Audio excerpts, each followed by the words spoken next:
భగవద్బంధువులందరికీ నమస్కారం. హిందూ ప్యాడ్ ఛానల్కి స్వాగతం. ఈరోజు మనం ఈ వీడియోలో 9 రోజుల పాటు జరిగే బతుకమ్మ పండుగలో బతుకమ్మను ఒక్కో రోజున ఏ పేరుతో పిలుస్తారో తెలుసుకుందాం. మరియు బతుకమ్మకు సమర్పించే వివిధ రకాల నైవేద్యాల గురించి కూడా తెలుసుకుందాం.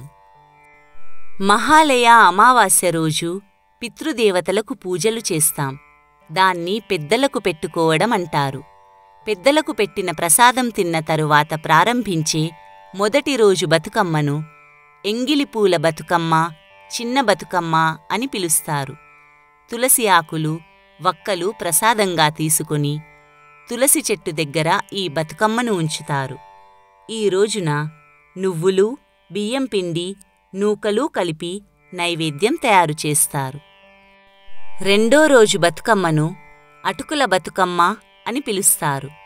ఈ రోజున బతుకమ్మకు సప్పిడిపప్పు, బెల్లం, అటుకులు నివేదన చేసి సందడిగా అందరూ కలిసి ఆడుతారు. మూడో రోజు బతుకమ్మను ముద్దపప్పు బతుకమ్మ అంటారు. మూడో రోజున ముద్దపప్పు, బెల్లం, పాల నైవేద్యం పెట్టి ఆడుతారు.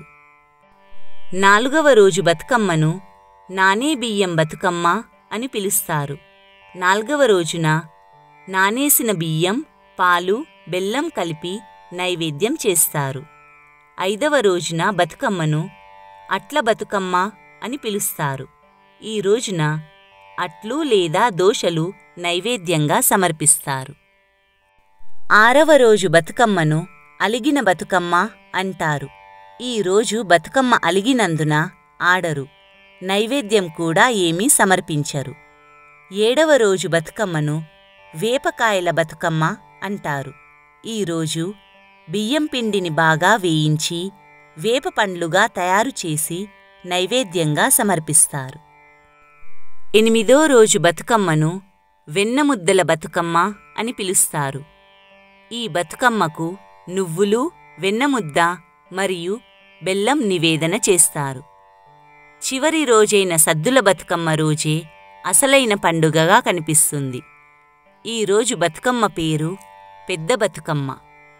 ఈ రోజున 5 రకాల సద్దులు, పెరుగన్నం, చిత్రాన్నం, పులిహోర, కొబ్బరి పొడి, నువ్వుల పొడితో నైవేద్యం చేసి సమర్పిస్తారు.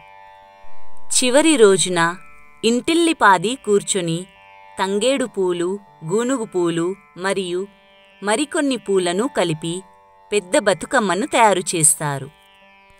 తరువాత బతుకమ్మ మీద పసుపుతో చేసిన గౌరీమాతను పెట్టి చుట్టూ దీపాలు అలంకరిస్తారు. ఇలా తయారు చేసిన బతుకమ్మను ఇంట్లోని పూజాగదిలో అమర్చి పూజిస్తారు. బతుకమ్మను ప్రకృతి స్వరూపిణిగా భావించి ఆరాధిస్తారు.